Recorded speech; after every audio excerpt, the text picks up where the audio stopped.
Next we have operations and education in a media over IP world. Revolutionary or evolutionary, Joel.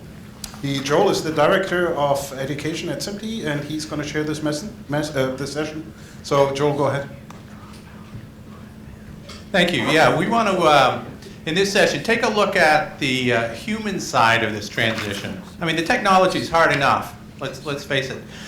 The human part of it, the people that are going to have to support this technology are either going to be in front of it, some of them will be along with it, but there will be a segment that will be behind it. And the people that we put in this session are going to share their experiences in going through the transition. We have 3 speakers. Our first speaker is Chris Homer, and I'm going to let Chris introduce himself. Well, greetings from beautiful Tucson, Arizona. Wish I could be there with y'all. So I'm currently a consultant in broadcasting and media, and been working a lot with some of the local stations and also on some of the advanced standards such as the AMWA work and also ATSC 3.0. So let's go to the first slide. All right, so my thought here is I wanted to talk a little bit about really the perspective from the small broadcaster. I live in market number 62, so certainly a lot of small broadcasters or small station groups. There's also a lot of the public broadcasting stations are their own entity, and as well as the state networks. So I tried to take that perspective and talk a little bit about what we're thinking of their transition and what they're going to need to consider as they go forward, which is a bit different than some of the like the big networks, including PBS and Fox and some of the other people I've worked for. So I was actually in my garage and I found my old greenie, and I was thinking about the days when your whole world worked around everything you did, pretty much relied on that.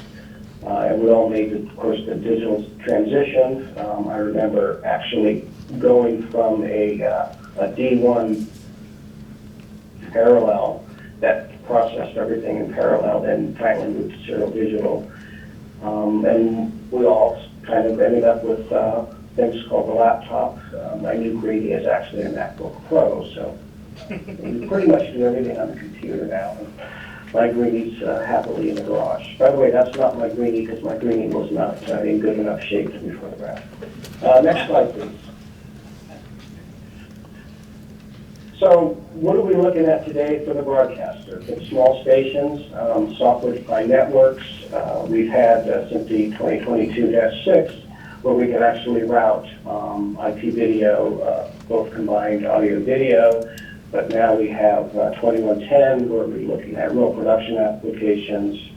Marry that with the new HEVC compression, and also an ATSC to have SHVC new standards coming out. Ultra high definition, HDR, white color gamut, as Glenn mentioned earlier, bit rates as high as 12 bits. And some of the work I've been doing is for the new PBS file delivery format, which is MPEG-4, and AAC audio, which is AS11X9, and there's actually an AS11X8 format to move files around efficiently so people can actually drag and drop content without transcoding. And of course the ATSC 3.0 standards, which is a suite of standards really lined up with IP and the internet on how we're going to do broadcasting the next generation. Next slide. So as a station, as a small station, what do I do? You can go to virtualization, commoditize your station, you can stay on SDI, you can go to IP. Some people are looking to go off-prem, some people are looking to go OpEx rather than CapEx, and it's not as simple as back in the day when we had RCA and MPEX. Next slide. So what I tried to center this around is to ask yourself 3 questions. First of all, what business are you in? You know, is your station in the business of doing traditional broadcast? Are you also doing over the top? Are you doing your own streaming services? Are you doing some new services that could be business to business, like a lot of the ATSC supports? A lot of the PBS stations are actually doing public safety, where they actually sell some of their bandwidth for public safety. So there's a lot of things going on there, and you really got to understand what you got to architect for the future, and what's the best way to do that. Secondly, you know, what are your resources? And these aren't just necessarily financial. They could be talent. They could be staffing. They could be in the case of public media, of course, they rely on donations. So you really got to focus on that part of the equation, especially if you're going to decide on different avenues. And then finally, the human part of it is the talent, which we'll go into detail. So next slide. So if your business model is not moving at the same pace as the rest of the industry, because we all know the rest of the industry is moving quite rapidly. I know a couple people that in the last couple of years they had to buy new routing switchers, and honestly they stayed with SDI. They really weren't ready to try anything that was experimental. They really couldn't afford to take the cost hit of what it takes to move to IP at this time. So, you know, one thing for those people to consider is start working with vendors who may have a bridge to IP and may have the ability to provide upgrades in the future, not only maybe with the routing system, but a lot of your production gear. Is it upgradable to IP in the future if you choose to go that route? So some things to consider, but honestly, you know, people are still buying serial digital equipment today. They're using it. They're having to make those decisions because some of the standards have taken a little time getting there. And then finally, for those who want to go IP, they understand that the business is moving rapidly. What you're doing today may be different what you're going to do tomorrow. You have different formats to support. You have different business models, whether it's OTT or traditional broadcast. So those folks want to move to IP as quickly as possible. Next slide. So what are your resources? One of the biggest challenges, and I'll go back to public media, is many of them can't afford to buy the next transmitter, much less all the gear that you need in the studio to go from an SDI environment to an IP environment. So a lot of those tough decisions need to happen. And in some cases, there's a lot of people that are looking at CapEx model, whether it's on-prem or off-prem. There's some attractive venues you can get into very quickly and not have to worry about being capitalized. And there are other people who maybe they made out in the spectrum auction and they actually can afford an infrastructure. And of course, these are the ones that are going to think seriously about taking a leap to that next generation platform and making it all IP. Next slide. So, what about the talent? Well, there's a lot of areas that we probably have seen in our own IT departments, systems administration, network management, security. You need various levels of skills in all of these, especially in areas of security. And a few years ago, I was fortunate to work on a group at the FCC CISRIC committee that was focused on security for the 5 business sectors. There's a pretty extensive report put out on that. I think it was CISRIC 4, Working Group 4. And we actually looked at all the different business sectors, including broadcasting, including cable, including satellite and communications. And what are all the, using the NIST framework that's been established, what are all some of the recommendations that we can all look at to focus on. And the other part is getting your workforce trained. When I was at PBS a few years ago, we had actually started training people through a lot of the courses. We actually had a dedicated instructor who would come by a couple times a year and start teaching the fundamentals of networking. We also took advantage of things like IEEE Bridging the Gap. We also simply offer some great courses on essentials of IP and certifications. And I just heard there's an upcoming 2110 class we're launching next year. So encourage teams, especially if you have a small team, to get them trained as quickly as possible. Move people off of those green screwdrivers and get them used to looking at things a little differently.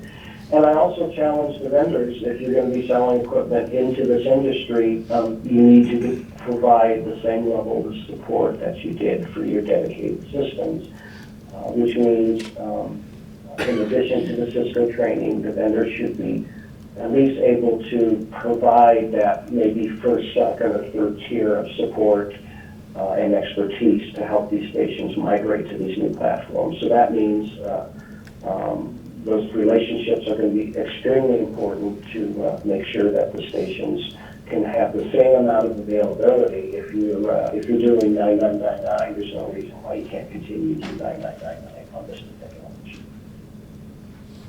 I think that's the last slide. Next one. We'll sum it up. Also, as you look at all this, there's a lot of stakeholders. One of the key factors, from my experience, including people like human resources, so you can pay for some of those training classes through some of the programs that they may have. Finance is going to be very involved, of course, whether it's CapEx or OpEx.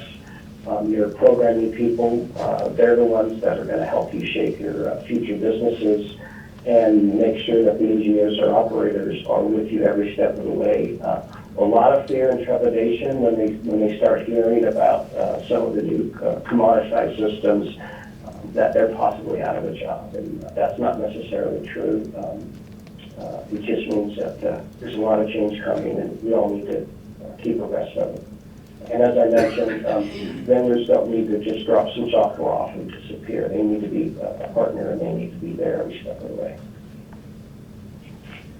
And that's my part. Great, thank you, Chris. Our next speaker is also coming to us remotely. He's in the UK. His name is Dafydd Rees. He's Deputy Director of Operations at Arena TV, and he's going to share his experience in going through the transition to IP as well. Thank you, Joel, and thank you, Chris, for the presentation. So let's move to the first slide. So I guess Arena may not be a familiar name to you, so let's just quickly tell you a little bit about us. We're comprised of two parts to the group. There's an aviation part to the group which owns and operates a fleet of helicopters, and that of course has nothing to do with media over IP, but I'm only mentioning this because if it sounds during the course of this presentation as if there's a helicopter landing next to me, it probably is because there's a helicopter landing next to me. So if that happens, they often get quite loud. The other part of the business is Arena Television. We're one of the biggest mobile unit operators in the UK with a fleet of 12 trucks, and 4 of those are now glass-to-glass UHD IP trucks. And if we go to the next slide, I'll just quickly mention the timeline of getting to that point where we started looking at IP as a concept for live production back in 2014. We spent most of 2015 talking to vendors about whether the concept, even in its most fundamental form, can be applied to a live production facility. And then, having decided that we really could make it work, we launched OBX onto the road in middle of 16. OBX to the Premier League, the English Premier League for BT Sport, and that's judging by the size of the rights cost of that show alone tells you the the confidence that even the biggest broadcasters here in the UK have in this technology. We launched OBY soon after that, OB12 this year, and OBZ is being launched shortly.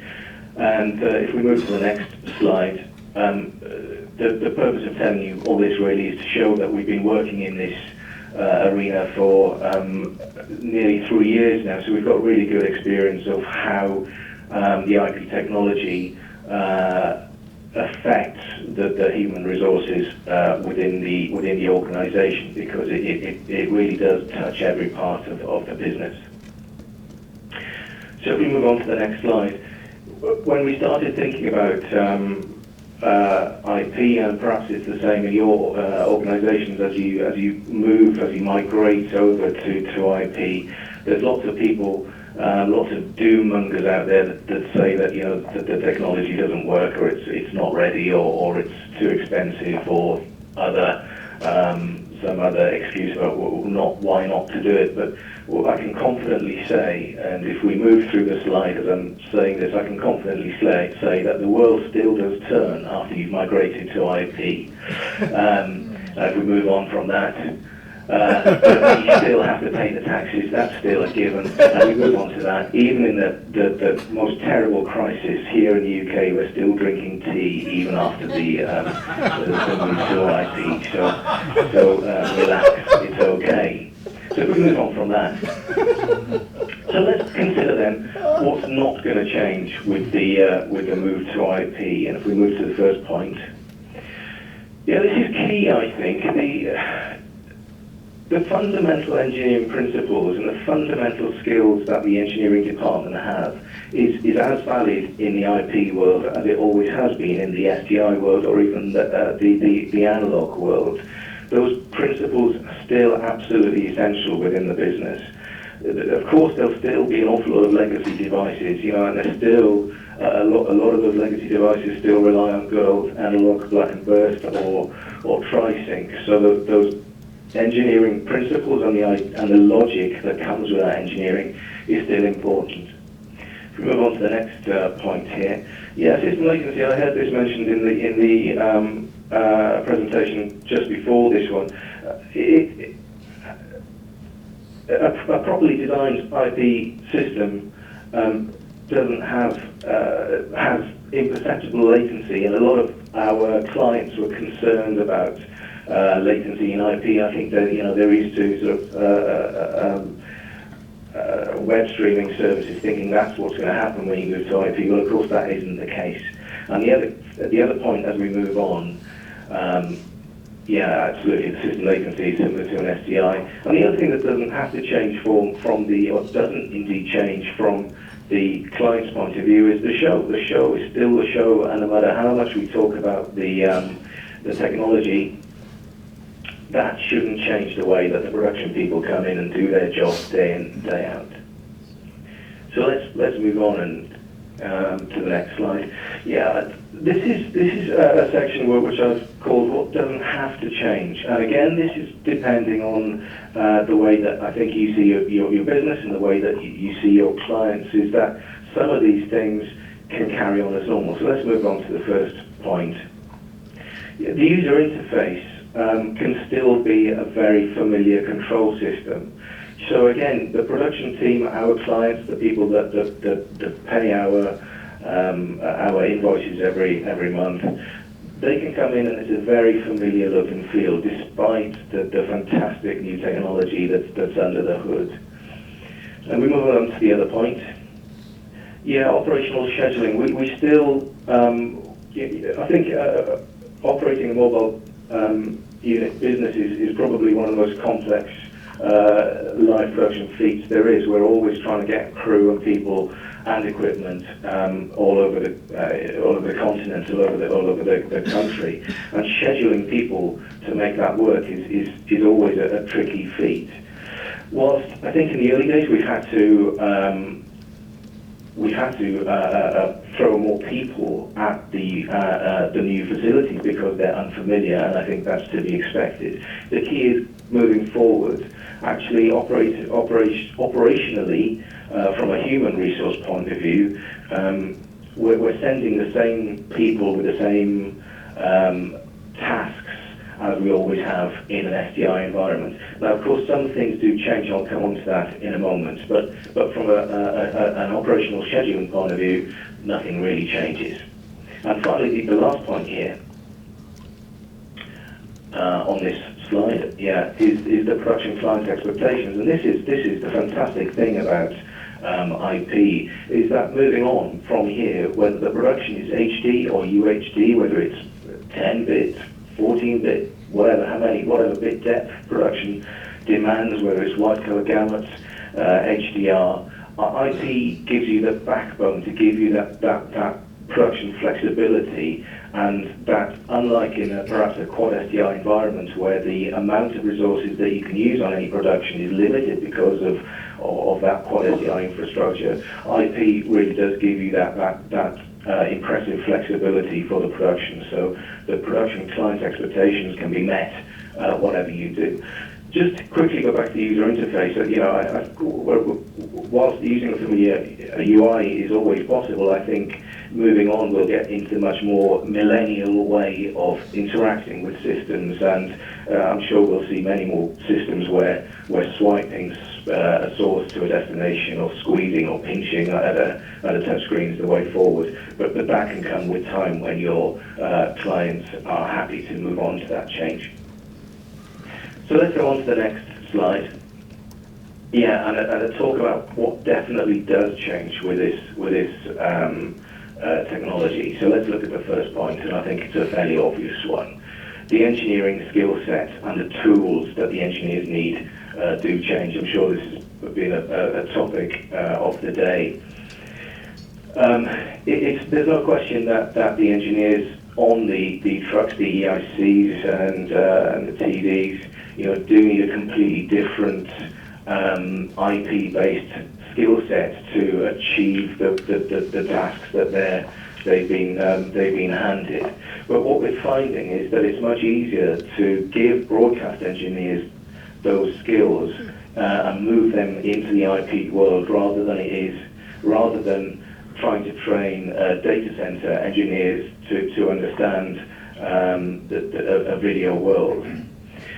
We embarked on this project thinking that this was going to be really quite a task, and that we'd have to send all our engineers and EICs on very high level, in our case, where a Cisco has, so CCNA courses and so on.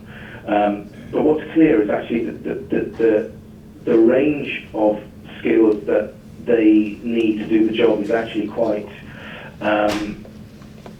narrow. And you can train your staff in the tools that they need to do the job in quite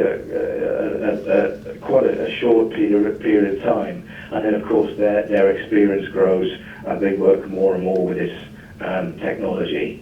I should say, I think we're at a bit of a peak on the mountain at the moment, because of course, as I'm sure you've seen that JTNM roadmap countless times today, and as we move up that roadmap towards the green bit at the top there, and we move into auto discovery and the various ANWR standards, I think that skill set will migrate again to a little bit more hands-off experience. Our engineers now, EICs, are very, the tool set is very command line heavy at the moment, and we're developing tools that manages that, and I think as different standards come into the fore over the next couple of years, I think that'll help with easing that burden as well.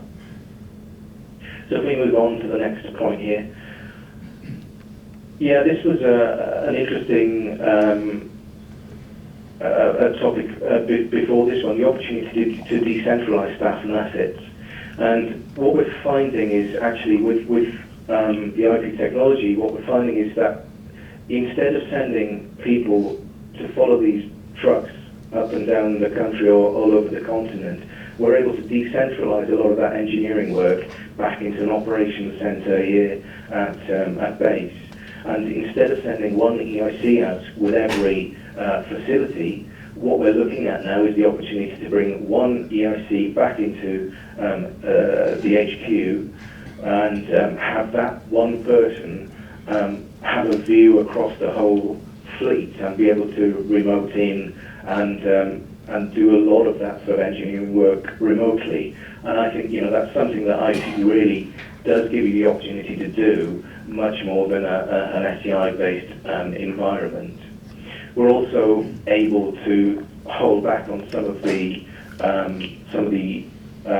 equipment by basing it here remotely and accessing it remotely from the production site. And we move on again to the next point. And yes, we've just been hearing about it. Dematerialization will offer a more palatable CapEx model. But that's certainly true, and as we've been hearing, I think that's still a little while away from being a reality in the live production environment. But Moore's law isn't going to be broken anytime soon, and I think that with that ever increasing power and bandwidth behind the platforms, I don't think it'll be very long before we see much more dematerialization within that live production environment, and that offers a much more palatable CapEx model and moving much more to an OpEx model, where our clients are certainly demanding that from us. And if we move quickly to the last slide, I think this is the key lesson that we've learned from moving to IP, and if we reveal the lesson, is avoid confirmation bias. Very often within our projects, when there are issues or faults to discover, I think it's very easy to believe that it's IP that's at fault, because I think a lot of people have that mindset that it's a new thing, that it's not, it doesn't belong in this environment, so it's got to be IP. And I've seen people look for IP faults for a long period of time, but you look at what the fault is, and very often, somebody's just turned the camera off or somebody's unplugged something. It's that very back to that fundamental engineering, logical thinking, and that analytic thinking, which is key as we move to an IP workflow. And with that, I'll say thank you. I hope it's been of some interest, and back to you, Joe. Thank you very much, Daph. And if you could move that to the next title slide, please. Oh, thank you. Our next speaker is actually here in person, and his name is Mr. Wes Goldstein. He's with Big Ten Network, and he's going to talk to us about knowledge, skills, and abilities that are going to be required to support professional media over IP. Wes? Good afternoon, everybody. So you're probably wondering, what is the Big Ten Network? And I'm going to breeze over that real quick, and then we can jump into things. So we are a business. We're a joint venture between Fox Networks, 51% owned by Fox Networks, and 49% owned by the Big Ten Conference. We're made up of 14 universities, starting on the East Coast and heading over to Nebraska. And so we do about 600 events a year on our linear network, and about 1,000 streamed events a year on our digital platforms. And so one of the big initiatives that we've taken on since 2007 was at-home production.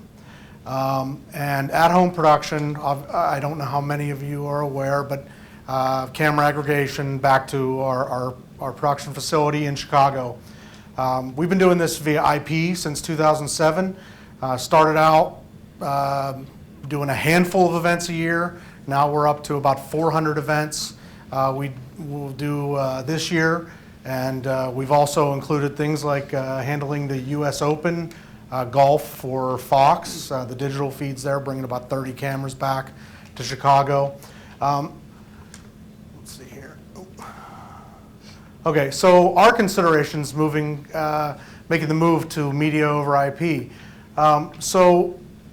We have we had 4 control rooms. We were looking at adding an additional control room. Our driving factors are similar to what the folks earlier had said.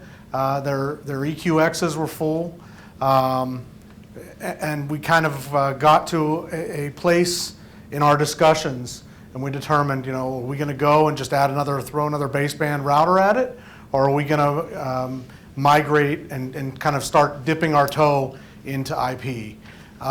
We decided. I took some prying from my assistant chief engineer. He really was dying to get his toe into this thing. We decided to go and start down the process of seeing what we could do to move into the IP space. Our requirements. So, like I said, we needed expansion of the router. We didn't run. We had already. So we started out in 2006. We replaced a 256 by 256 squared baseband router. We moved to an Evertz EQX system, about 576 by 11, and decided that we didn't want to have another expansion in 2017 or 2018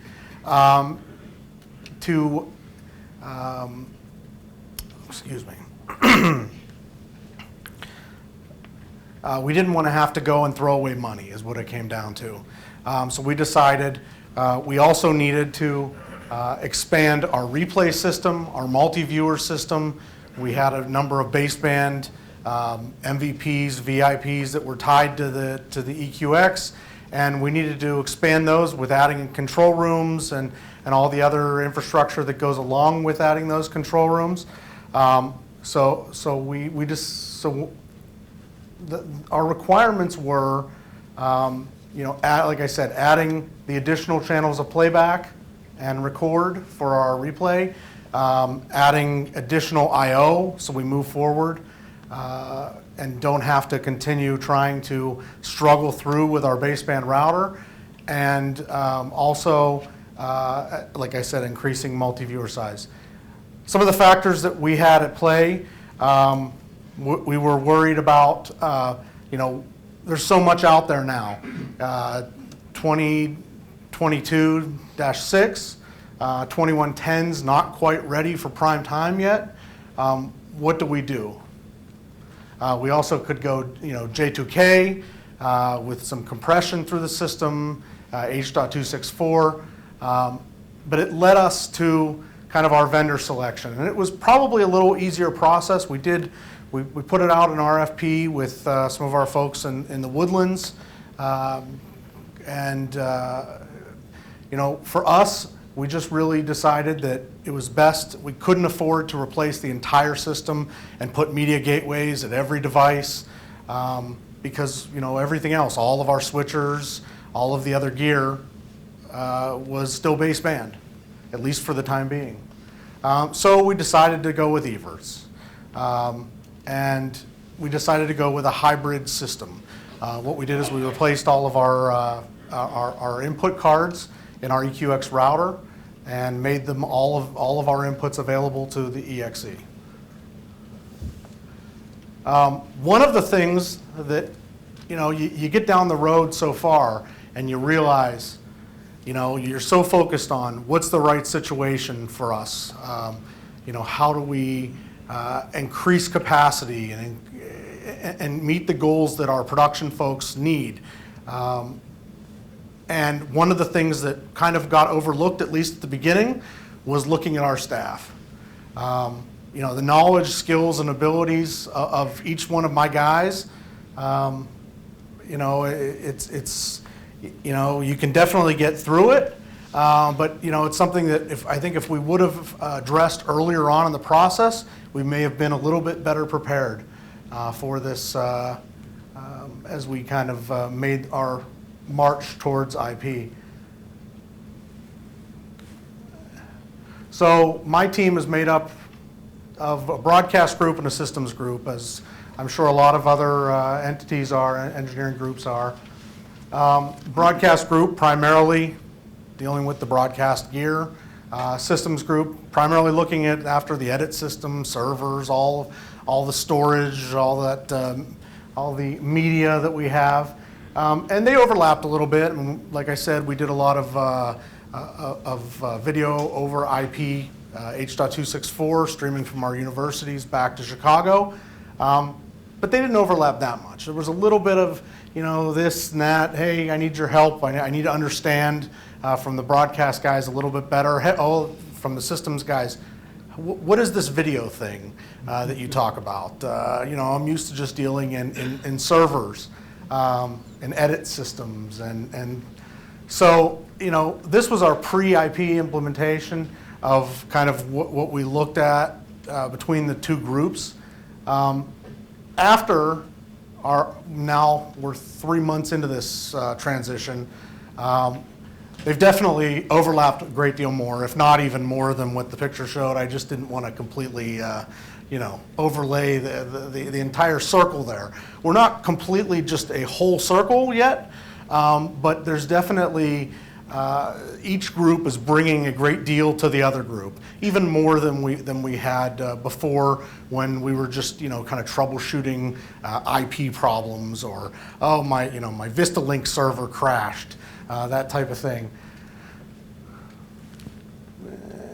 So one of the things that we needed to make sure, looking at this kind of at the tail end of our implementation, our IP implementation, was making sure that the broadcast engineers and all of the systems engineers really had a good understanding of open systems interconnect model.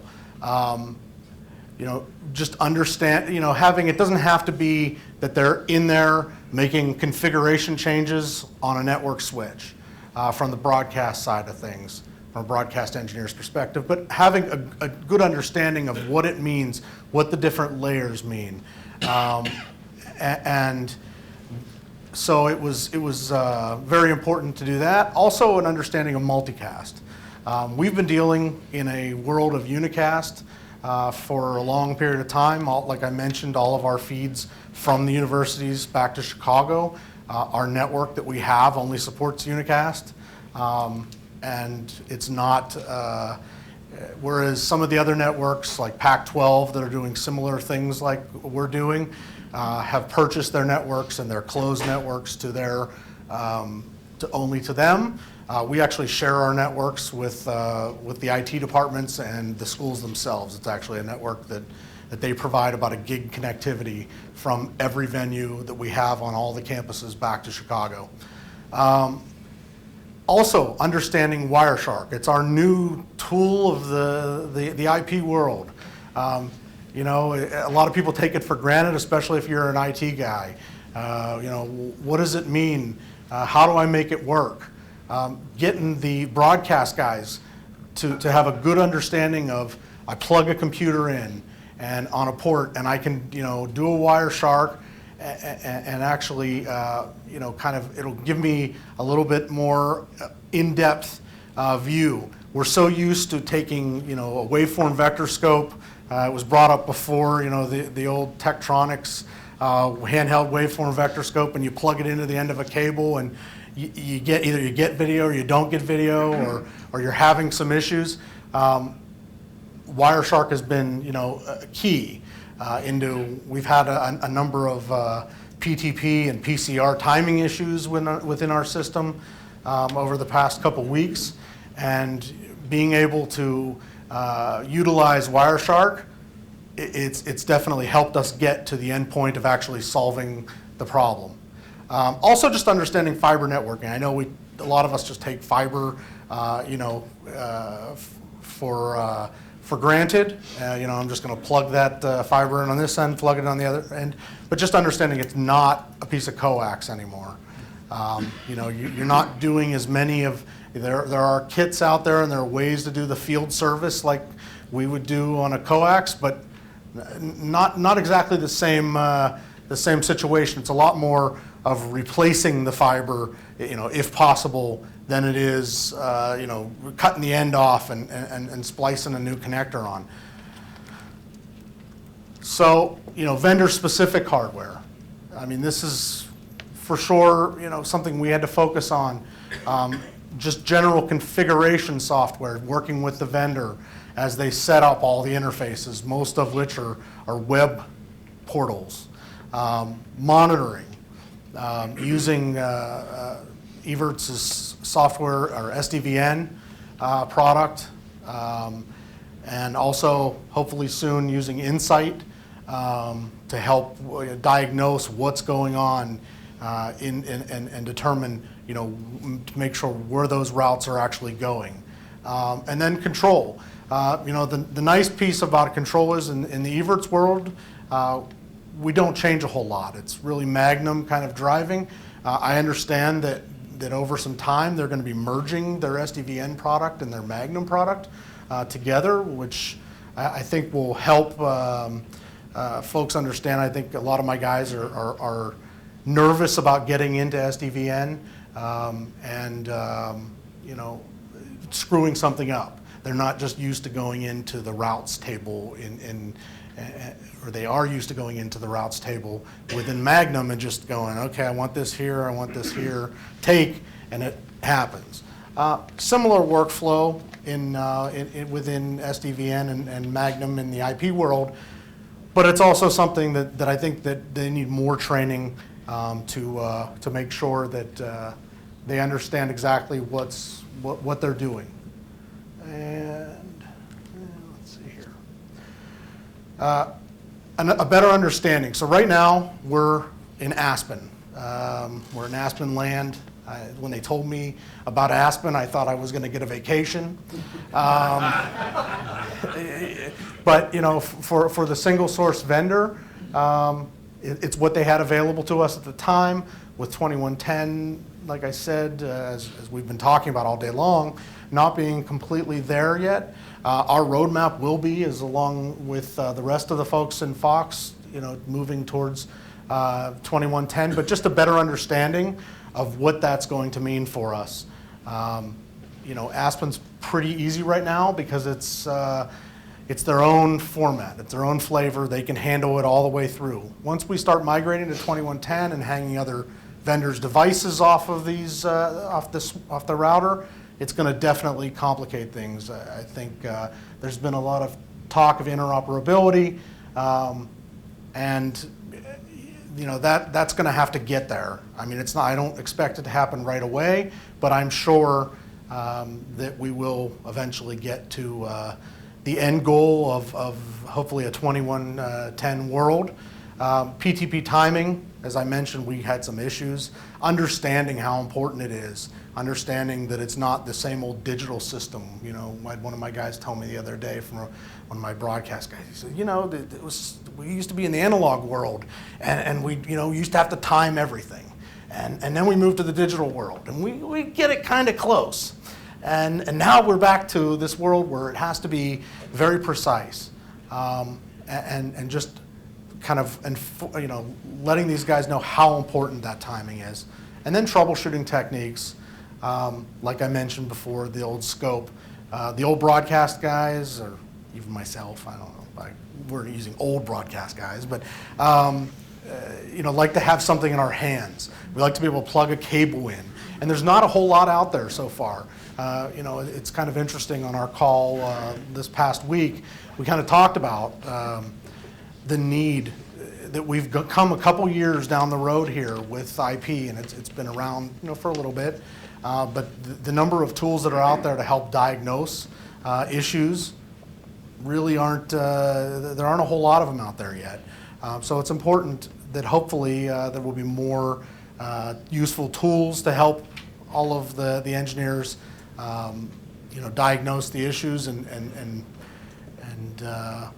I think that's pretty much where we're at here. So. Thank you, Wes.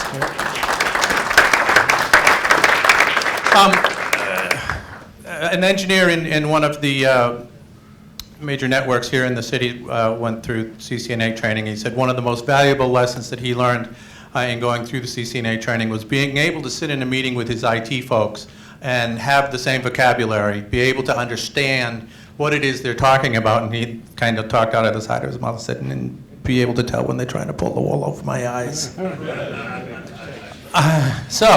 Our next speaker is John McCoskey. John is the industry lead executive, technology, media, and entertainment at Eagle Hill Consulting.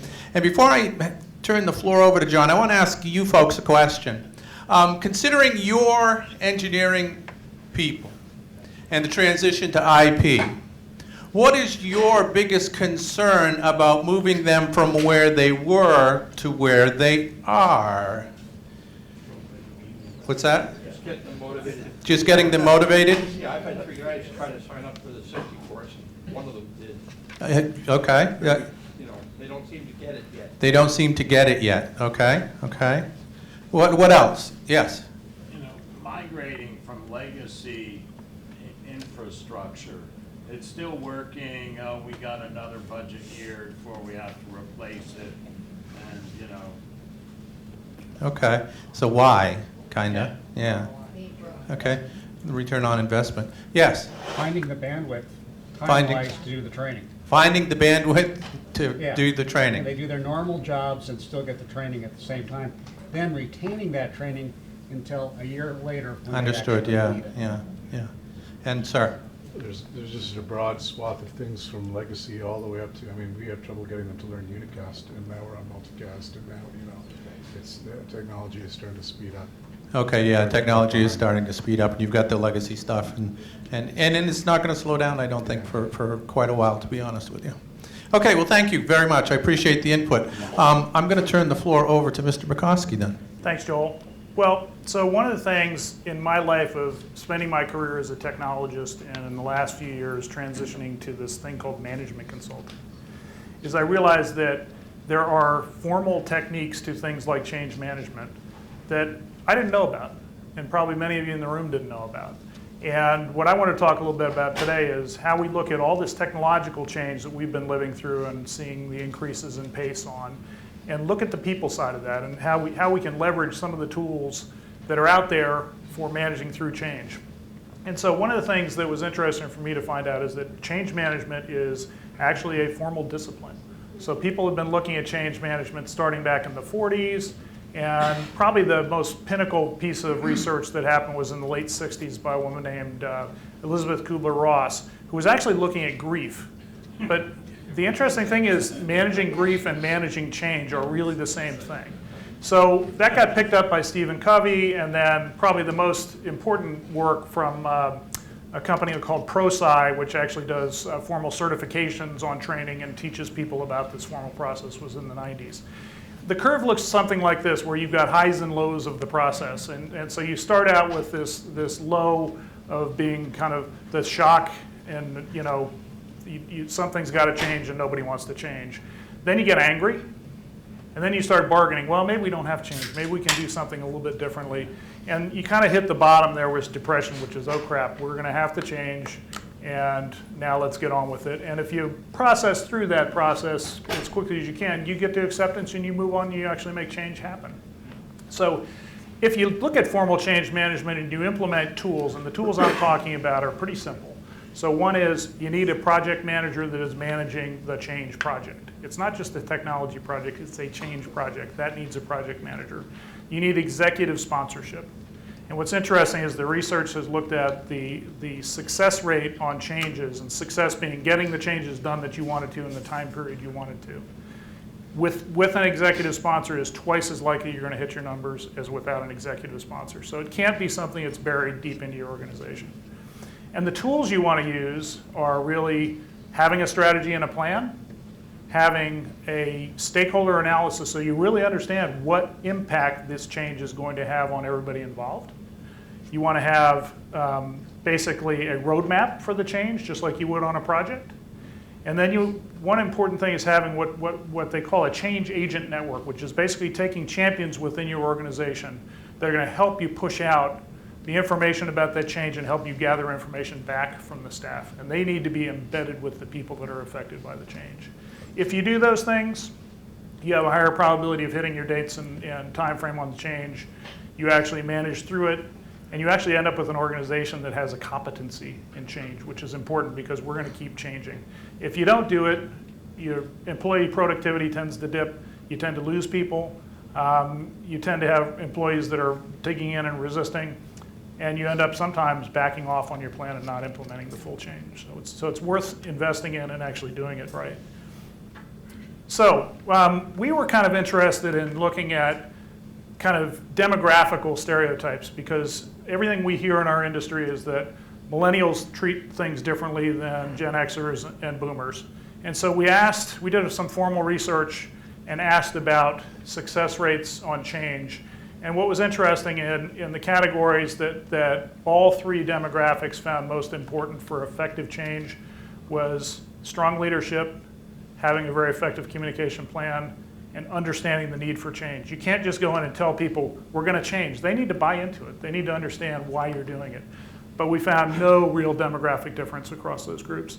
The other thing that we found was, stereotypically, we hear millennials only want to be communicated with technology. And if you ask them, and we did, how do you want to be communicated about change? They all wanted to have small group meetings. They all wanted to have one-on-ones with their managers. Email was the third thing that they liked. The things they wanted the least were large group meetings and group training. So kind of interesting. So as you're looking through the transition, and we talked about this in a number of the other talks, you kind of have this build buy on your people, right? Are you going to invest in training your people on new skills? Are you going to try and recruit new people on the buy side?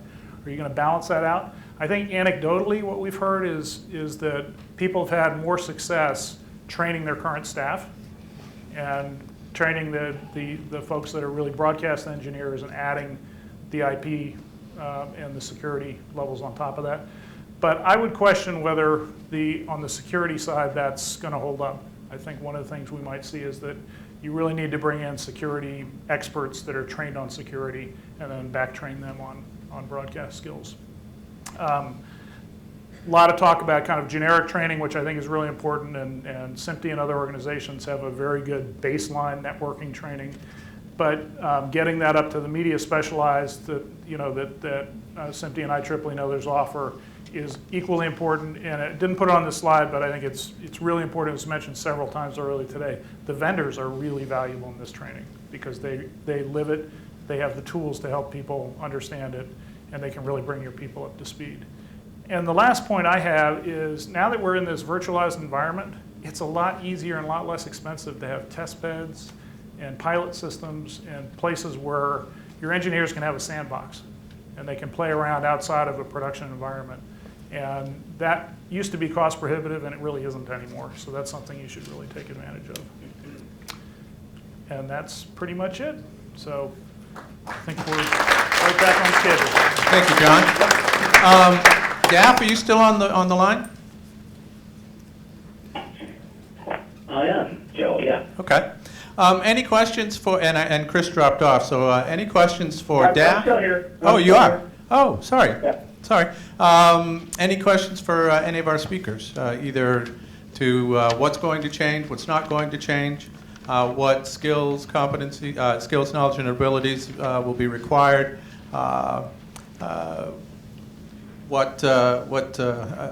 you can lead the transition as opposed to just letting it happen.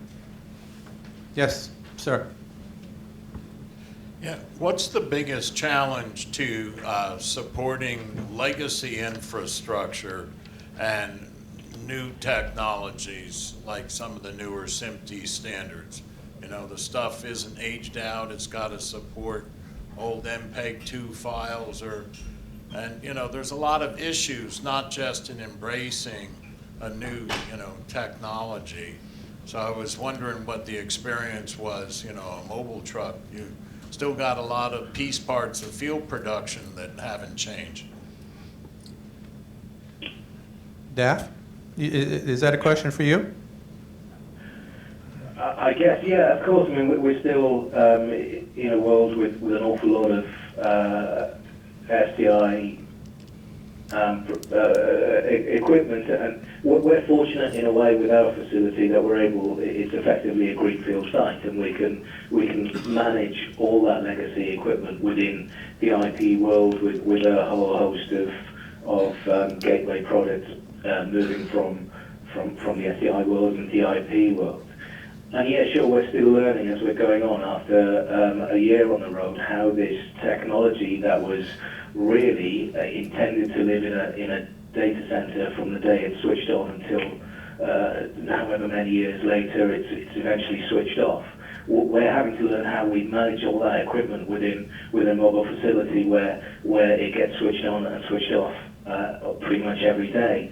You know, one of the funny questions we always get asked by support staff is, when we're investigating an issue, is, well, you know, did you shut down the equipment gracefully? And we always have to laugh in their faces and say, well, look, on an OB, on a production, after 13 hours in the cold and the rain, you expect the people to shut everything down gracefully? You're mad. Get over to the vendors that actually, although this technology is great and has brought us huge flexibility, we still, as you point out, we still need to mold this technology into our real world. But it's all manageable, and you know, it's all something that needs to evolve over time. Thank you, Daph. Howard Luck has the microphone. Yeah, so on the security side, so how do you really train people for security? Because you know, you put key code locks and they put a wedge in the door and leave it open, right? So how do you deal with that issue? It's really a human problem, right? Exactly. It's definitely a human problem. I guess for right now, I mean, as it's been kind of discussed in a number of folks' presentations so far, it's just kind of having a separate network. We're going to get to a point where we're going to have to integrate with other networks. But for now, it's really keeping everything set aside and you know, so we don't have any of those security issues. I think you have to build it into your DNA too, that it is not milestones. Security isn't milestones. It's kind of continuous, and it's constant change, constant improvement. Because people look at it like it slows down production, right? So you're going to slow me down with security. So the security guy comes in and says, you got to do this. And like, well, I have no time to do that, right? It's that balance, right? And one more question. No, I was just going to say, I think my mic's on now.